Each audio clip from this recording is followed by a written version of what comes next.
పెద్దనా ఏ ఊరు నీది? చెప్పండి సార్. ఈ వయసులో నువ్వు పని చేయగలవా? కొడుకు పోపెట్టాక బాధపడుతుంది సార్. పింఛన్ వస్తుందా? వస్తుంది సార్. పని చేయగలవా? ఈ వయసులో కూర్చొని తినే వయసు, ఈ వయసులో పని చేయగలవా? కొడుకు పాలేని తాగుతులు చాలా బాధ ఉంది సార్.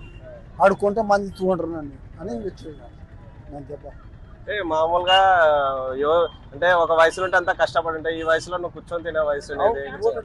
బోపెట్టాక సార్, కొడుకు బోపెట్టాక సార్ ఈ బాధలు పడేది. మీ ఊర్లో పని దొరికితే పట్టణానికి రావాల్సిన పరిస్థితి ఉందా?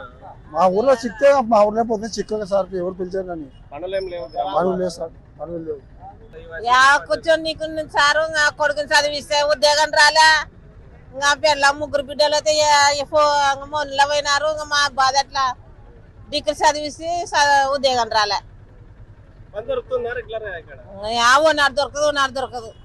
ఇంకా అటనే ఇంకా పోతే పోవాలా లేకుంటే ఎన్నికి పోవాలా. పొద్దున ఎన్ని గంటలకు వస్తాం? 10 అవుతుంది, 9, 10 అవుతుంది. 10 గంటలకు వచ్చి వెయిట్ చేసి అంటే ఉదయం 7, 8 నుండి 10 గంటల వరకు ఎదురు చూసినా పని దొరుకుతుంది అంటారా కంపల్సరీగా? దొరుకుతులేదు సార్. ఇంకా అటనే ఇంకా బుడుకొని పోతాం, లేకుంటే ఎన్నికి పోతాం. పోతారు ఉన్నతోళ్ళు ఉంటాము, ఎన్నికి పోతాం.